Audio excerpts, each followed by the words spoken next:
झारखंड विधिक सेवा प्राधिकार के निर्देश पर आयोजित एक दिवसीय जिला स्तरीय कार्यशाला का उद्घाटन सिविल कोर्ट धनबाद में शनिवार को धनबाद के जिला एवं सत्र न्यायाधीश रजनीकांत पाठक ने दीप प्रज्वलित कर किया। इस मौके पर न्यायाधीश श्री पाठक ने कहा कि समाज के प्रति हम सबकी जिम्मेवारी है, जिसे समय पर पूरा करना हमारा कर्तव्य है। पहले सड़क दुर्घटना में घायल लोगों को इलाज के लिए समुचित प्रबंध करना चाहिए, न कि सड़क जाम। उन्होंने कहा कि आजकल ये देखा जा रहा है कि जख्मी सड़क पर तड़प रहे हैं और लोग सड़क जाम करते रहते हैं, उन्हें अस्पताल नहीं ले जाते। ये स्थिति बदलनी चाहिए। पहले किसी की जान बचाना ज़्यादा महत्वपूर्ण है, मुआवजा के लिए तो कानून बना है। उन्होंने पुलिस पदाधिकारी को संदेश देते हुए कहा कि सड़क दुर्घटना में समय पर कागजात कोर्ट में जमा नहीं किए जाने के कारण मृतकों के परिजनों को मुआवजा समय पर नहीं मिल पाता है। जिला जज ने कहा कि सर्वोच्च न्यायालय ने अपने आदेश में स्पष्ट कहा है कि सड़क दुर्घटना के मामले में किसी भी हालत में 48 घंटे के अंदर दुर्घटना सूचना रिपोर्ट ट्रिब्यूनल को भेज देनी है, अन्यथा थाने के बाहर साधक अधिकारी पर कार्रवाई हो सकती है। उन्होंने कहा कि यदि समय पर पुलिस ऐसा कर दे तो मृतक के परिजनों को तमाम मुश्किलों का सामना नहीं करना पड़ेगा। ये समाज के प्रति हमारा कर्तव्य है। इसमें हम लोगों की तरफ से सड़क सुरक्षा के बारे में बताना था। तो हम लोगों को पता है जैसे दुर्घटनाएं अभी हो रही है धनबाद में, मैक्सिमम दुर्घटनाएं ओवर स्पीडिंग के कारण हो रही है। तो ओवर स्पीडिंग को रोकने के लिए हम लोग जागरूकता फैला रहे हैं। पुलिस डिपार्टमेंट और ट्रांसपोर्ट डिपार्टमेंट मिलके बार बार जागरूकता भी फैला रहे हैं और साथ में दंडात्मक कार्रवाई भी की जा रही है। जैसे आज के टाइम में 80% एक्सीडेंट ऐसा होता है जिसमें हेलमेट ना पहनने के कारण मृत्यु हो जा रही है, और यहाँ हेलमेट भी बहुत सारे लोग लगा रहे हैं तो हेलमेट का बेल्ट नहीं लगाते हैं, जिसके लिए दंडात्मक कार्रवाई की जा रही है। और साथ ही जितने भी नियम हैं सड़क नियमों का पालन करने के लिए समझाया गया है। और आज के कार्यशाला में स्पेशली मुआवजा को लेके ये कार्यशाला रखी गई थी।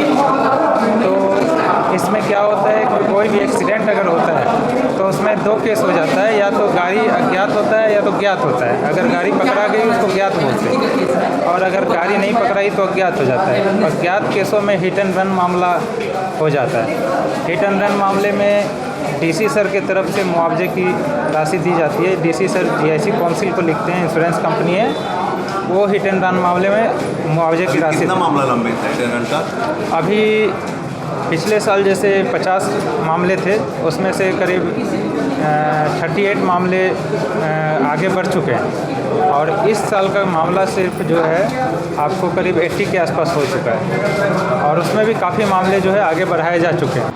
आज की जो कार्यशाला सिविल कोर्ट के प्रांगण में लगी है, ये झालसा के निर्देशानुसार ये आयोजन किया जा रहा है, जिसमें मोटर एक्सीडेंट क्लेम केसेस के विषय में लोगों को जागरूक किया जा रहा है। और इसमें जो हमारे स्पीकर्स हैं वो ADJ 3 सर, जो कि मोटर एक्सीडेंट क्लेम केसेस भी देखते हैं, और इसके साथ ही मेडिकल लाइन से डॉक्टर साहब और सड़क सुरक्षा विभाग से रोड सेफ्टी मैनेजर, इंश्योरेंस के लॉयर और क्लेमेंट्स के लॉयर मुख्य वक्ता रहे।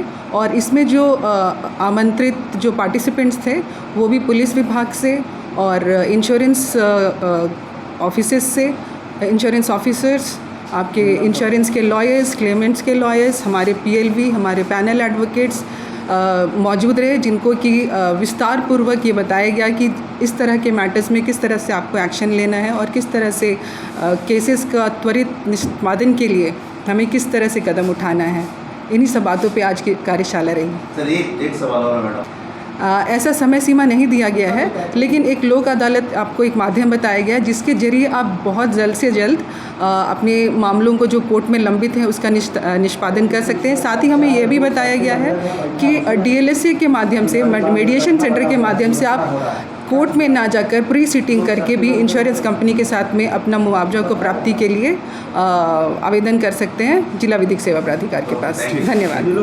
आज का कार्यशाला जो आपका है मोटर एक्सीडेंट से संबंधित था कि मोटर एक्सीडेंट में कैसे मुआवजा मिलना चाहिए, मोटर एक्सीडेंट यदि हो जाए तो सबसे पहले लोगों को कहाँ जाना चाहिए, किसको अप्रोच करना चाहिए, पहले सबसे पहले क्या करना चाहिए, ये सारी चीज़ों की जानकारी देने के लिए थी।